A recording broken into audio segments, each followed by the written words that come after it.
Hey guys, Lindsay here. I wanted to talk about Anchor for a second. If you don't know what Anchor is, it's the easiest free way to start a podcast. All you have to do is download the app or go to anchor.fm to get started. You can do everything that you need to do for your podcast from the app. You can record, you can edit, you can share, and you can share to places like Spotify or Apple Podcasts. It makes creating a podcast super easy. We want to hear what you have to say, so download Anchor and start your podcast today.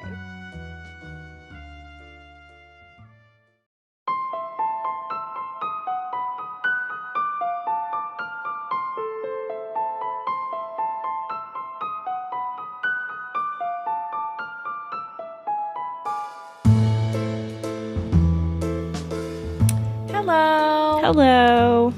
Welcome to I have a strange story podcast. Did you hear that? Yeah, I did. That's weird. Is that like a burp in your throat? Like, yeah, it is like a burp. It's an air bubble that's in your throat and it releases? Mm-hmm. Well, that's not embarrassing. No, it's cool. Just bodily functions on the podcast. At least I didn't fart. That's always a bonus. The only thing I have going for me at this point in my life is at least I haven't farted on my podcast. Welcome to the podcast where two sisters retell people's strange and paranormal stories and experiences. My name is Lindsay. I am Rebecca. And we are here for episode number 72. Yeah. Yay. Yay. Before we get started, I have an announcement. Yay. Yes. Hold on. Let me find it. I wasn't prepared for this day. I wasn't prepared for this announcement that I'm about to do. Okay. We have a review. Yay. That's my announcement. This review comes to us from Jen, our listener. She says, I really enjoy this podcast and these ladies. I always get a good laugh and a bit creeped out. Thank you both for what you do. Heart, heart. Yeah. We got a double fucking heart. Thanks, Jen. Thank you so much. Give us your mailing address so that we can mail you some stickers. Yeah. We'll mail you more than one. Definitely. Probably a few. Maybe got like tons 5 of stickers. We're swimming in stickers. So many stickers. Oh, that's very nice of you. Thank you for the review. Mm-hmm. Also, I have a story from Jen today. Oh my gosh. I know. Not Jen only did she give us a review, she gave us a story. I know. She wins. Did you have anything else you wanted to share? I don't know. I've been going back and forth on this, but since I've already been going back and forth, I might as well just say it. Okay. I am 2 years in ED, so that's good. So what that means is, if any of y'all remember the episode that we did on my birthday, I think last year, I was diagnosed with cervical cancer, and I was 1 year without any findings, so no cancer, no HPV. So now I am 2 years. So there's that. And that's awesome. Thanks. And so I think that I'm just going to have these updates once a year. I'm not going to do a whole other story on my birthday. Oh, okay. But anyways, that's it. So. That's awesome. Thanks for sharing. I can't believe it's been 2 years. I always think it's only been like 6 months. I know it doesn't feel that way for you, but I'm always like, yeah, in February, because I remember it was in February. Yeah. That's when you had your surgery, right? I did. Yeah. Yeah, February 8th, I believe. That's so weird. So weird. Well, that's good news. That's it. See you next year, guys. Okay, well, I don't have any announcements. Except for the one that you already said. Except for the one I already did. Mm-hmm. Okay, well, then I guess I just have a story to share. Yay. I think it's a little short, possibly, compared to the story that you're going to have that's going to be long. Yes. Okay. So balances out. It's great. Yeah, it's going to be good. So this story comes to us from 2009. Whoa. I know. So Jen and her boyfriend at the time, who is now her husband. Congratulations. I wonder how that works. Like, I wonder if I'll ever have a story like that. I'm curious. To be like my boyfriend at the time, now my husband. I mean, I guess it depends on if you want to get married again. Okay. Okay, so they had 2 sons at the time. One was 2 and one was 11 months. And let me just go ahead and tell Jen I appreciate that she didn't say she had a son that was 24 months old. Thank you, Jen. And she just said 2 years. She's straight to the point and direct, and I really appreciate that. Mm-hmm. So they moved to Fresno, California. Isn't that known for being like a scary place? There are the Fresno night crawlers. Yeah. And they look like little golems. They look like little pairs of white pants. Oh, yeah. They're so cute. And they're very tiny. Little guys. God, they're so cute. And I would little white totally pants. meet one of those in a dark alley and be like, oh my God, come home with me. You coax it home and feed it. Yeah. Wrap it in a blankie. Okay, so they moved there about 2 months into settling into their place. Strange things started to happen while they were doing a little sleepy night. So one time, she and her now husband were in bed together. She woke up and she just couldn't move. She looked and she saw next to her a tall, very skinny Middle Eastern man standing kind of like at hip level with her. And he was just looking down, staring at her. So remember, she's like frozen and she can't move. So she tried to elbow her husband in the back to get his attention to wake him up. She didn't know what else to do to get him to wake up. She can't scream. She can't move. She can't tell this guy to get out. So her husband finally yelled, "What?" And then the tall man just fucking disappeared. And then she could move again. Oh, so weird. Okay, so that was her first experience with sleep paralysis was at this time, which, never mind. Okay, I'll go into that later. So then here's the second story, and it's in the same home. So through the following months, her husband would be sitting on the couch and he would feel almost like a presence over his left shoulder. So sometimes the cat would also be sitting with him, which I'm going to go ahead and predict this is an orange cat. I think it's orange. Okay. And the cat would look at him and it would start crying. And then it would look back and forth between her husband and a spot on the wall. So her husband, as a side note, has had these types of experiences his whole life. He's very intuitive. And his thoughts were that this presence that was with him that he would feel over his left shoulder and that his little kitty cat, his little meow meow would see was this same man that she had seen whenever she had sleep paralysis. Oh, weird. So he got the feeling that it was the tall, skinny Middle Eastern man. So this is the third incident, and this is the biggie. Okay. So her little boys shared a room at the end of the hallway of the house. And then her bedroom, and her husband's room, it was at the other end of the house. So she always kept a baby monitor on so that she could hear whenever the little boys needed her. So at this point, the boys are about 4 years old and 2.5 years old. I mean, 2.5. So she was laying in bed one morning. She's half awake, half asleep, going in and out, and she hears the boys in the living room. And typically the routine was the little boys would get up and then they would run into the room to wake them up because they need breakfast and that kind of stuff.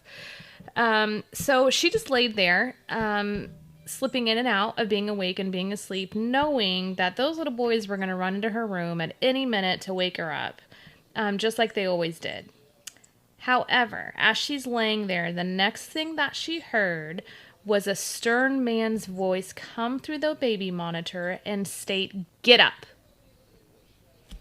She was so startled, she jumped up, yelled at her husband, and she's like, "Dude, someone's in the house." So she ran out of her bedroom, and as she opened her door, she saw her little boys running and giggling in the living room, which seems normal, but then she saw they had huge fucking knives in their hands. Oh my God. Oh no. I know, it's terrifying, and like I know that's really scary, but I laugh because it's like, you know, they're giggling and laughing, and then they got these huge knives. That's an odd sight. So she told them to freeze, and she ran to them, and she got the knives out of their hands. She ripped the knife drawer out of the kitchen. She put the knives in there and then like put all that, the drawer on top of the fridge where nobody could get them. And then she fucking booked it down to her little boy's room to see who in the world was in the house. So there was nobody there. She and her husband searched the entire house and they couldn't find anything. Nobody was in the house. So at this point, she realized that whoever spoke through that baby monitor was there to save her kids' lives. Wow. So the tall man was there to keep an eye on her and the kids, and it's exactly what he did. So what I think is interesting about this is because usually like sleep paralysis is associated with like nightmares, and there's theories that you're possibly like there's demons that are present, or you're projecting these really bad demons when you're coming in and out of sleep, that they're able to like sneak in, and that's whenever you see them, right? Because you're in this state that's not like a normal state, right? You're kind of, right. You're in a different state where you can see and hear things that are demonic or bad or evil or, you know, whatever. Mm-hmm. And so what I think is even more interesting is that in Western culture, we typically don't depict Middle Eastern people as saviors. And that's difficult to hear and to say, but I think that that's the reality. Usually in movies, whenever there's terrorists, they'll usually depict them as like Middle Eastern. They're never usually white people, whenever the reality is the terrorists in the United States are white men. Yeah. Mm-hmm. Generally. Yes. There have been other people that are other races and other sexes, but whatever. So I think that story is really awesome because of that. Mm-hmm. And even though possibly in her sleep paralysis, she projected what she was fearful of, it turns out that this presence was actually a really positive presence because it saved her fucking kids' lives. They're going to fucking serial killer murder each other. And they thought it was real delightful. Like they couldn't wait to. I know. I think it's so funny.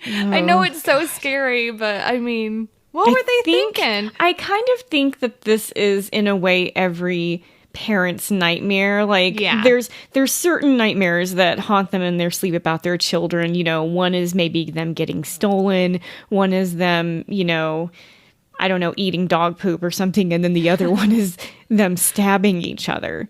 Yeah. Because I feel like we're setting the place on fire. Like that is the, I feel like that's kind of the thing that's ingrained into our heads as children is don't run with knives, don't play with knives. Yeah. Don't eat dog poop. I don't know why I keep on bringing that up, but don't eat. I think it's kids important. Eat cat poop.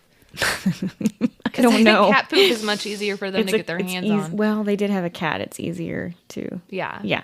But anyways, yeah. So that would be a total fucking crazy thing to see as soon as you wake up as your kids running around. Yeah. Not to mention there's somebody in the house, in their room. I was thinking of, so the other thing it made me think of was exploding head syndrome, which is something that some people experience, some people don't. Scientists don't know a lot about it or where it comes from. There's a lot of different theories on it.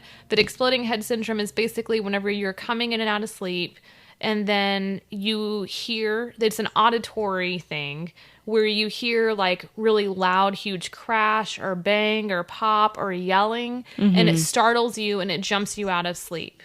Right. And so a part of me was curious if, because she's saying that she's in and out of sleep paralysis.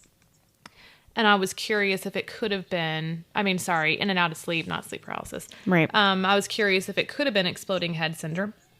But like I said, scientists don't know much about it. There's some theories that it's mini seizures in your brain. There's some theories that it's people who are going through a lot of stress and are really having a hard time, that they're more prone to having exploding head syndrome, but they can't really explain why. Mm-hmm. And I don't know. Exploding head syndrome is something that I used to experience all the time when I was really stressed out. And it was always somebody yelling my name in a very creepy way. Or it would be like loud crashing. Like sometimes it would almost sound like a gunshot. Okay. And it would startle me out of my sleep. And it usually causes people to have way more anxiety because being woken up in that manner is like terrifying. But then sometimes people also get to the point where they're scared to go to sleep because they don't want to experience exploding head syndrome. Yeah, I never got to that point. Like if I want to sleep, I'm going to fucking sleep. But yeah. So I don't know. Yeah, that's interesting. I think, I don't know what I think, I guess, but it just sounds like there was something, watching over them, especially since they both experienced. I wonder if her husband heard somebody over the baby monitor too, or if it was just her that had heard it. Yeah. But whatever happened, whether it was her subconscious waking her up with something that projected this, this message to her, or it was some entity that is watching over her, which it sounds like that's what she feels like is going on, that was like, dude, get the fuck up. Your kids are gonna stab each other. Yeah. So whatever happened, it saved their lives. Yeah. I think that's really cool. Yeah, it is. How often do you hear that from a spirit, like being nice? Right. Well, instead of it saying usual. Like, yeah. And then what's the connection? Why would this man be connected to them? What's the history behind this? Yeah. Maybe it was a previous tenant, that is attached to the house, but also likes kids in their family. He's just a good guy. Just a good guy. He's just helping a good guy hanging out. Yeah. Freaking out the cat a little bit. But honestly, who doesn't enjoy doing that to their cat? Dude, fuck cats. I'm so mad at cats. I love cats. I'm just kidding. Mm-hmm. But my cats are a nightmare. Well, that happens. They're a nightmare dressed up like a daydream. It's a Taylor Swift with a little kitty reference. Cat ears. Yeah. They're a sweet little package when you look at them, and they're like, you're trying to sleep, you're trying to eat, you're trying to do the dishes. Hold on a second. Hold my beer. Yeah. I'm going to fuck with you. You're trying to let the dogs out? I'm going to run out too. And then I'm going to hide and you can't catch me. I know. And I'm going to run from you the whole time you're trying to save me. Oh, God. Cats. Oh, my God. I know. Mm-hmm. Cool. Anyways, it's time for your story. Yeah. Thank you, Jen, for that story. Thank you for the review. Yes. You're pretty cool in our eyes. I have the last part of I believe, a 6-part episode. Dude. Mm-hmm. About an experiencer. This is a pretty big deal. This is a big deal. This is our first story that has 6 parts. Yeah. It is 6, right? Like, I don't know. 6? I don't remember. I'm pretty sure it is 6. Yeah, this is an incredible story. Once again, I feel completely honored that you allowed us to share it. Yeah. And so I'm just going to backtrack a little bit. So this experiencer has kind of gone through a timeline of their childhood into adulthood with these weird experiences. The first one being a lot of almost like poltergeist activity in the first home, with drawers opening, lights coming on and off, cats disappearing, never to be seen again. I'll never forget that. That's so sad.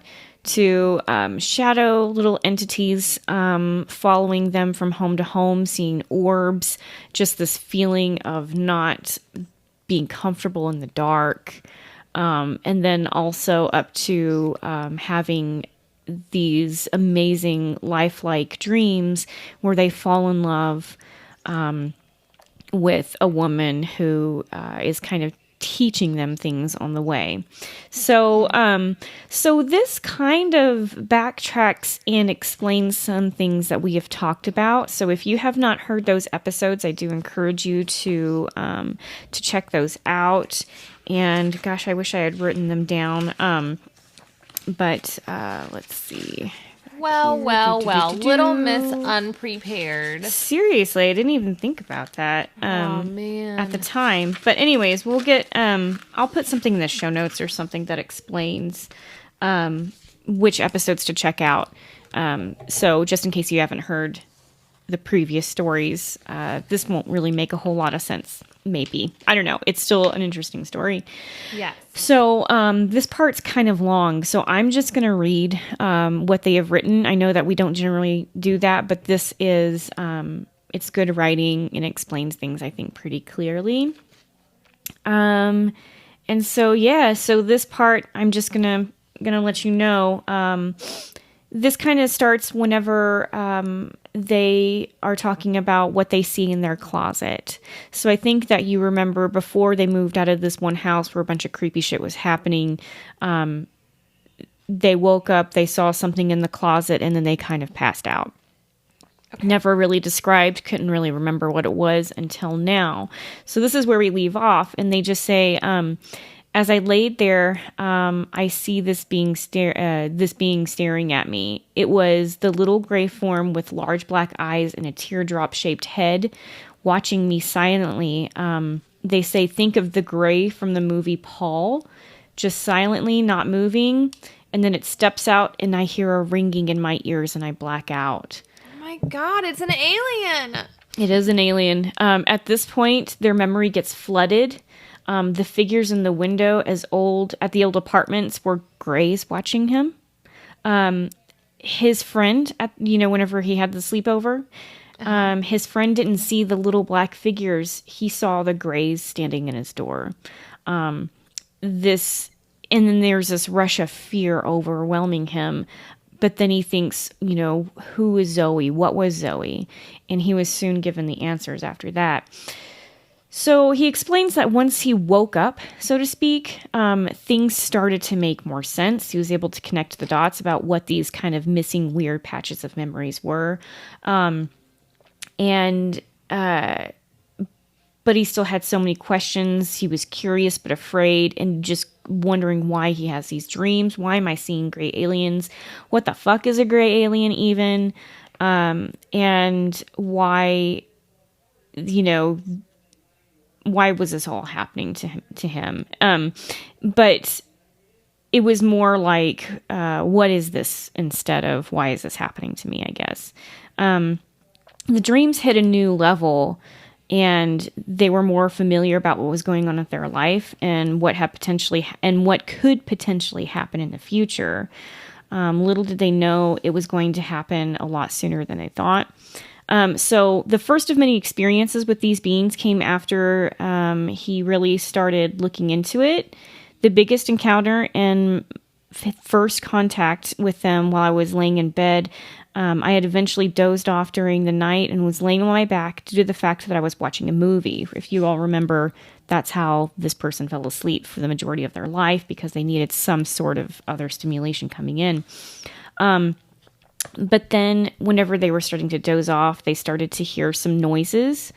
And just being so groggy, they started to slowly open their eyes and notice that they were in a white room. But everything was blurry and it was hard to make anything out. But they can still hear the noises and talking around them. Eventually, it got to a point where they could make out three or four figures standing above and around them. He's instantly filled with fear. He couldn't tell what they looked like, but was able to catch something they said, which was because of what he has been drinking.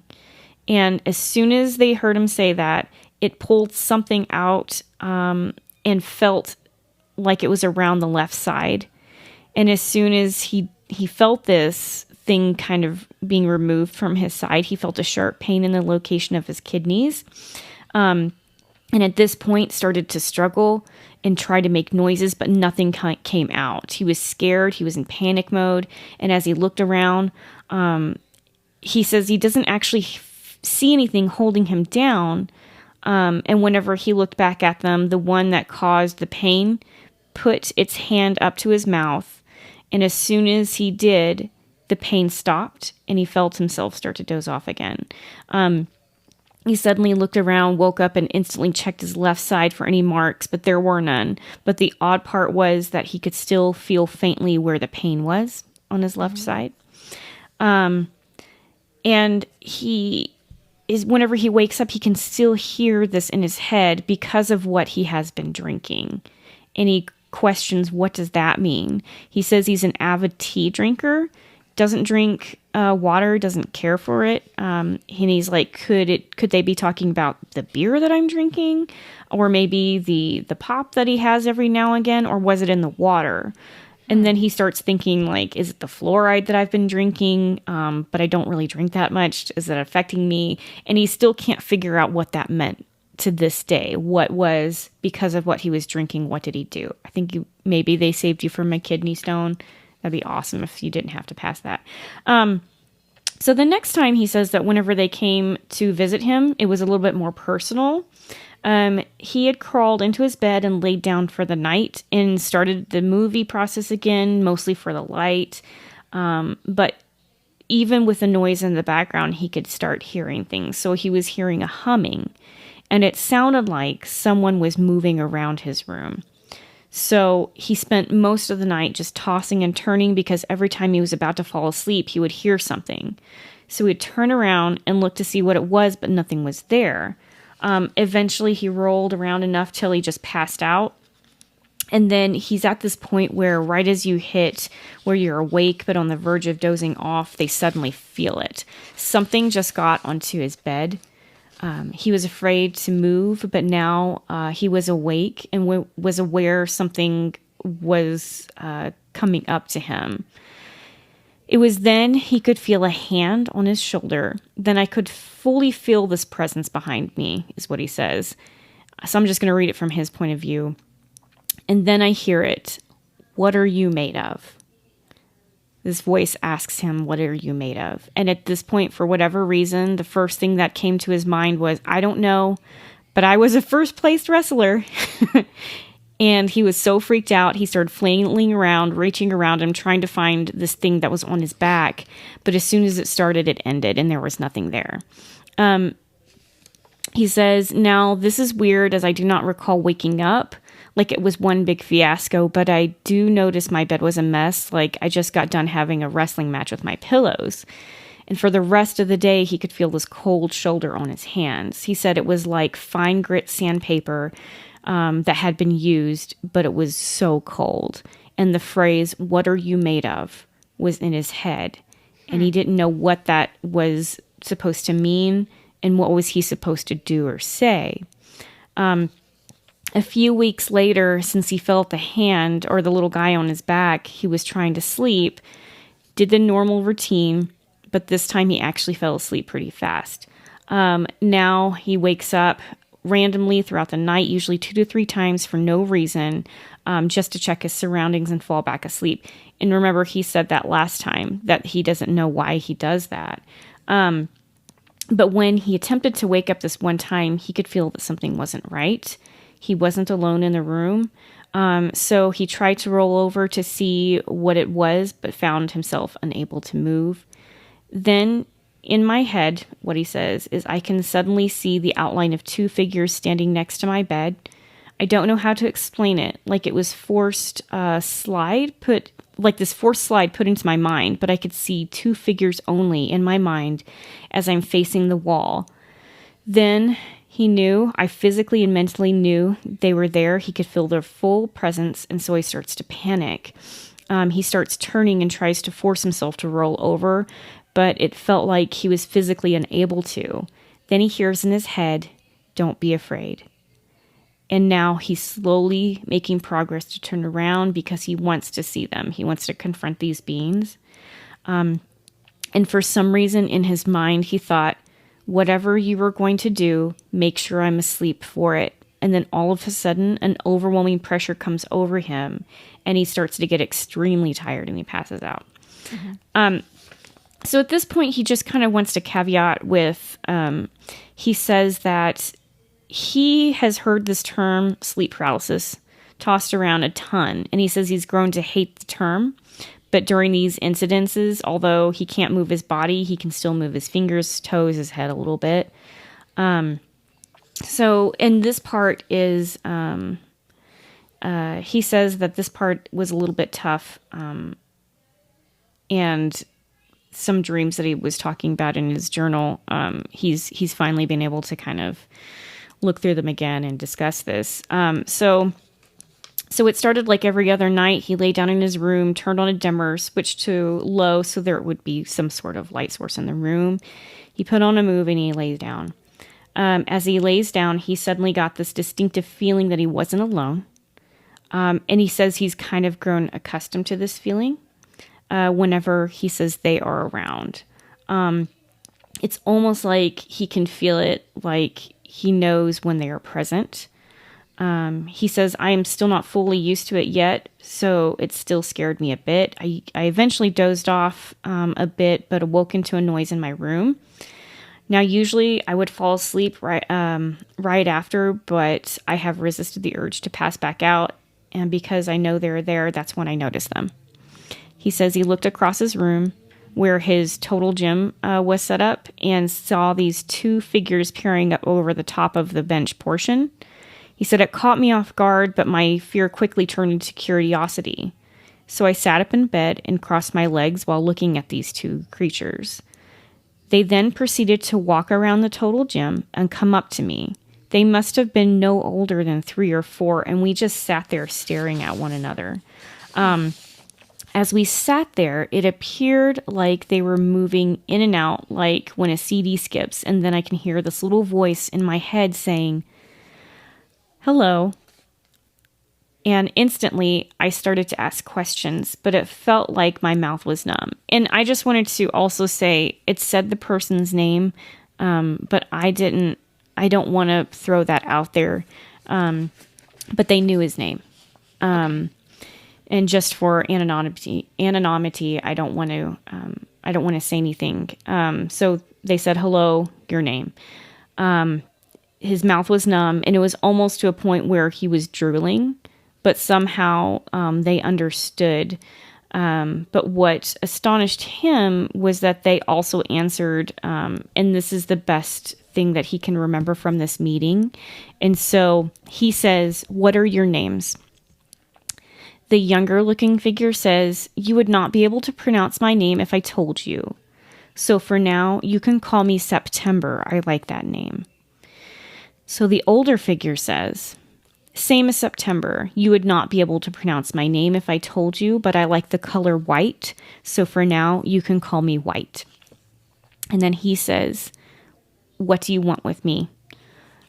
September, he reached his hand out and put it on his head and said, you have an interesting brain. And then he says, why do you come to me at night? Why don't you come to me during the day? And White says, we're not ready to be seen yet, so it's easier for us to get our work done by night. He says there's a weird fuzziness here, and he can't really remember what happened next. But White says, is it time to leave? Are you ready to go?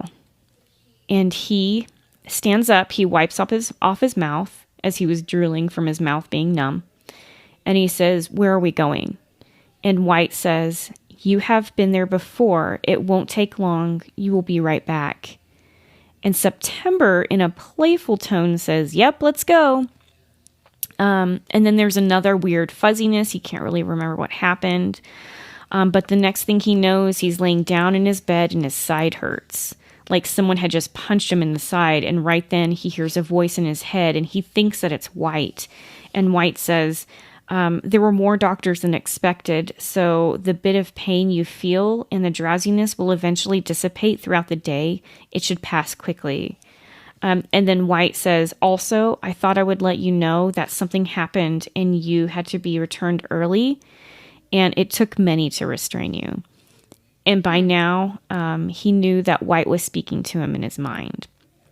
So he says, what happened? Did I flip out?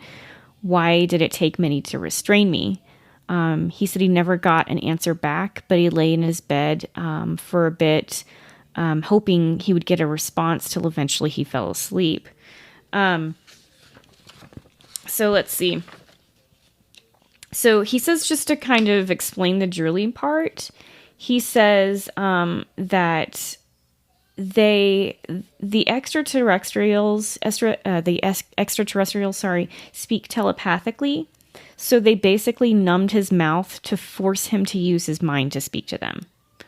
And he said, though, that he was just so excited, he kept on trying to use his mouth and was drooling all over the place.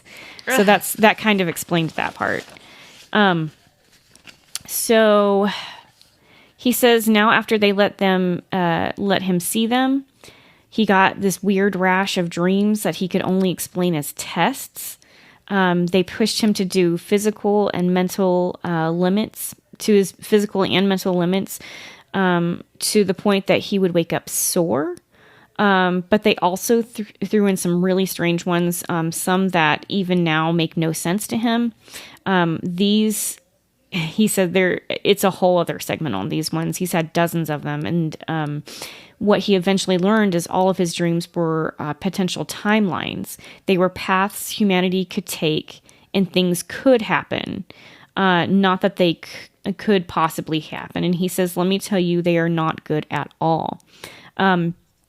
He says, I'll give you one example, as this is the one I could actually research and found that I dreamed of areas I knew nothing about in exact detail. So this dream, it started off in a winter time, and a group of people were at this cabin up north. And as we stood around, we decided some of us needed to go out and get supplies. And as they were a little bit low on supplies, and as they went outside, they noticed cars and people racing north. They tried to stop people to ask what is going on, but everybody is in a frenzy and they're not stopping. And they all decide that they should follow because something is clearly wrong.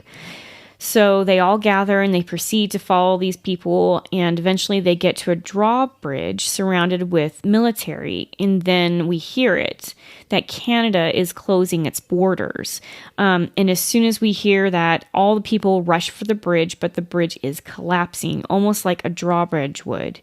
And as I reached the time to make a leap for the other side, he was the only one to make it. And he looked back and can't help but the nagging feeling that everyone on the other side is dead, that something terrible happened and they're all dead. And he says, why else would Canada close its borders? There was nothing else they could do at this point, so they proceeded to walk towards the nearest town. As I look around, I notice the other people who made it across are collapsing and struggling to walk. So he tightens his jacket and now proceeds to push on. So he says that most of the times these dreams he didn't try to put a whole lot of stock in, but for this one particular, it kind of hit close to home to him. So he just decided to do a little bit of research, and he would write this all down. And it turns out there is a bridge in Minnesota that connects to Canada. It is the International Falls Fort Frances border crossing. He says it's on U.S. Highway 53, U.S. 71, and on 71 to Church Street. And this is the busiest crossing in Minnesota that has the top 20% of all the crossings in the United States and Canada. And he's thinking that this is where his dream took place. And he just wonders what happened to cause so many people to panic and run for the border. And he's wondering if maybe U.S. was invaded in his dream. So this next part, we're going to backtrack a little bit. If you've heard the previous episode where he had this weird dream where he was asked to have sex with a woman. And he says that he can't go into much detail, but he just remembers being woken up one night and brought outside where he was told to sit for some reason. He said he sat in his truck, and it is where he's introduced to his baby. They told me I was allowed to hold it and see it, but it would be short and it had to get back as it would not survive. So for 10 minutes or so, he sat holding the small infant surrounded by grays and a tall nurse-type figure. He says it was really hard, and it still is really hard thinking about this. He gave it back, and that was the last he ever heard about it. So that was the baby that he supposedly impregnated this woman that he was asked to have sex with in one of his dreams with Zoe, if you remember that. So, one thing that he wanted to mention is that he felt he was lost, that he felt was lost with Zoe. He had eventually learned she was most likely the, I'm going to say this wrong, Pleiades descent. Those are also known as Nordic aliens. And she was placed to me as my caretaker. But what they didn't expect was for me to fall in love with her as badly as he did. And for her to start feeling it as well. He says that he will always hear her say, I will always be there for you. His understanding is that she was moved on to a different person or sent back due to him.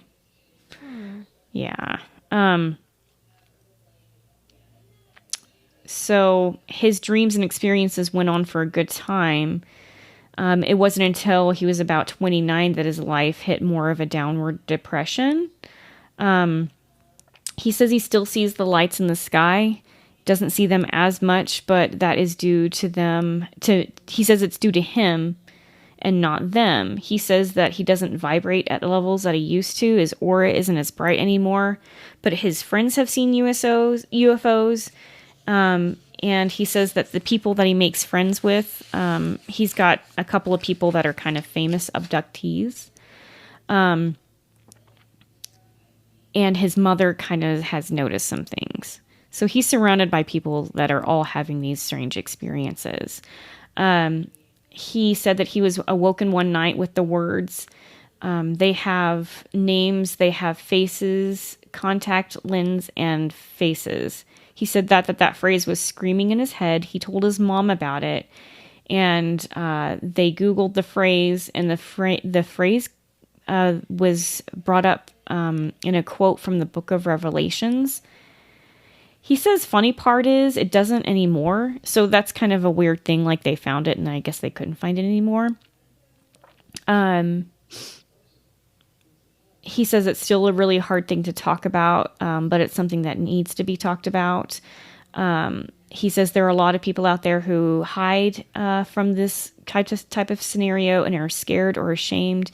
And he wants to give out that message that, you know, they need to know that it's okay. That there's other people that go through the same thing. And at this point in his life, he's just having kind of a difficult time seeing these aliens and the UFOs anymore. And he says he kind of wishes that he could see them again. So anyways, that's his story. He says there's a lot of other experiences that he kind of left out. And it's just stuff that I think is hard to dredge up again.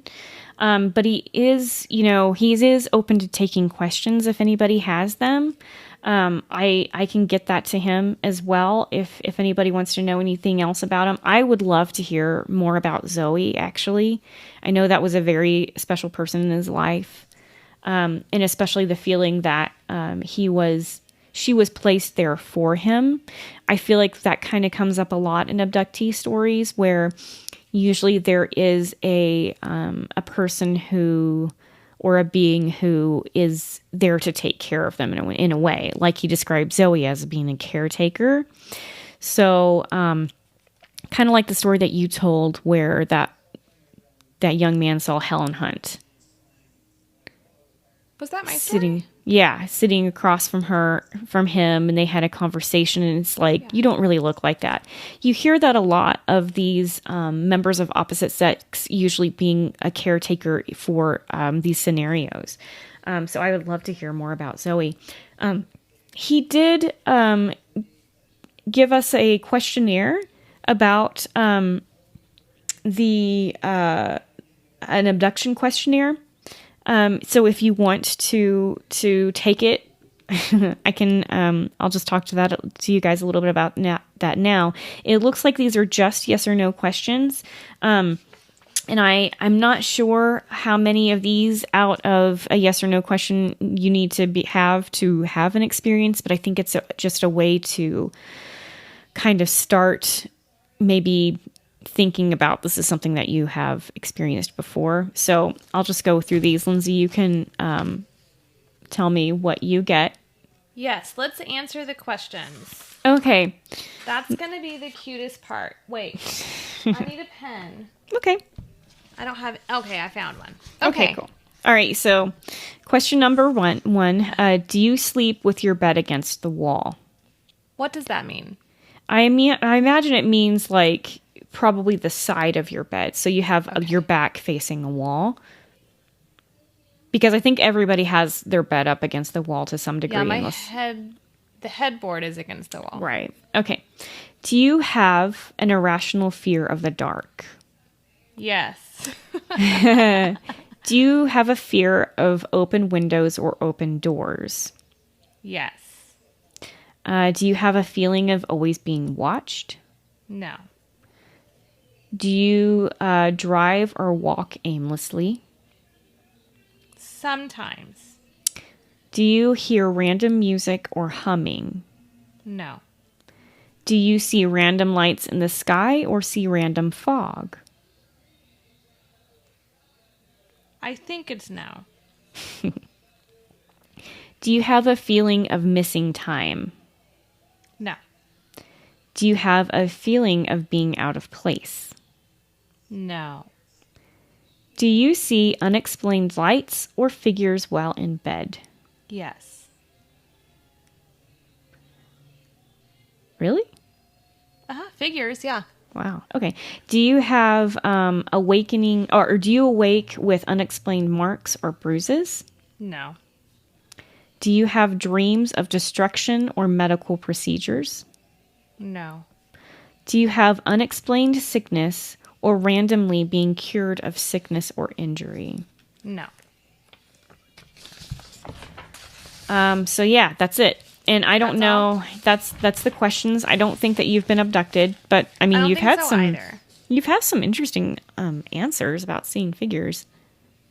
Well, yeah, you know I've seen stuff. I know, but like all the time. I mean, it's not all the time, but it didn't ask if it was all the time. That's true. It didn't. I'm just projecting that. Whew, that story is a lot to digest. I've read it several times, and I think I told you that I had to go back and read it again. It is just so interesting, so fascinating. And you know, it's to me, it's kind of the same thing because I've mentioned that book Communion in the past and how kind of similar these incidences are that they went through. Yeah. And I don't believe so he did say extraterrestrial in one part of it, but there's not a whole lot of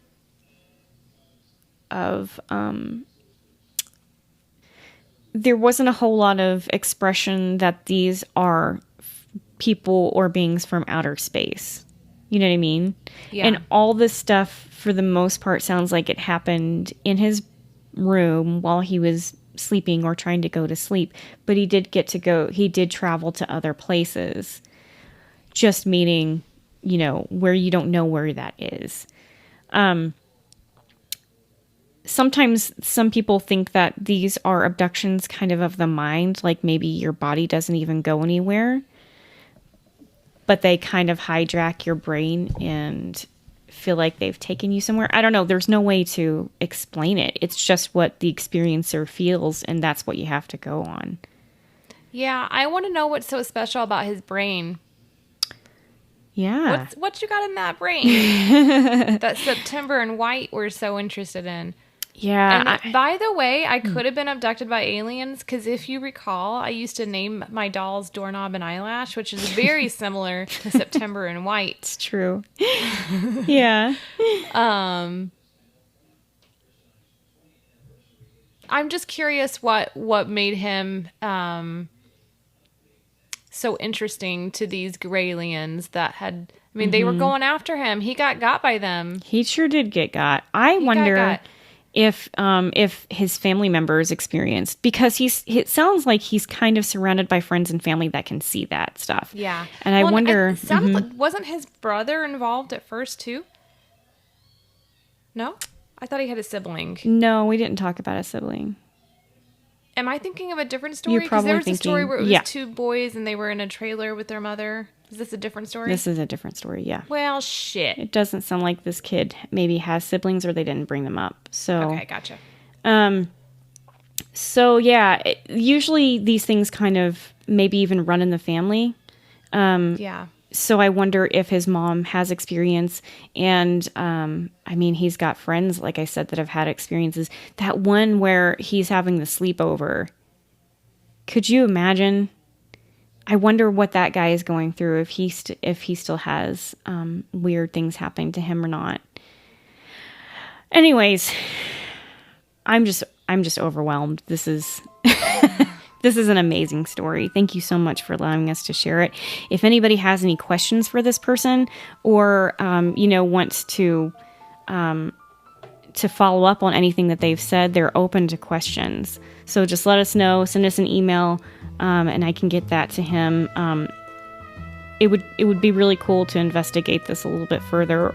As much as you would like for us to talk about if this is therapeutic or whatever, but also just to get the message out that these things happen to people. It's important to talk about these things, and there's people out there that are going to believe you too. So That's the truth. that is it. Yeah. Yeah. Well, Mm-hmm. if anybody else has a story about being abducted, I'm not really into them because I think they're pretty scary and I'm scared of aliens. But, if you want to share it, you can send it to I Have a Strange Story podcast@gmail.com. Mm-hmm. Yes. Or on Facebook or on Instagram.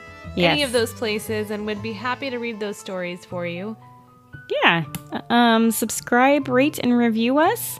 If you give us a review, please give us a nice one. You can take a snapshot of that, send it to our email address with your physical mailing address, and we will mail you some stickers. If you'd like to send us anything weird or send in your story, send it to P.O. Box 2292, Georgetown, Texas. That's Georgetown 78627. Is that right? Yes. Okay. That's correct. Sweet. Yeah. And until next time, thanks everybody. Bye. Bye.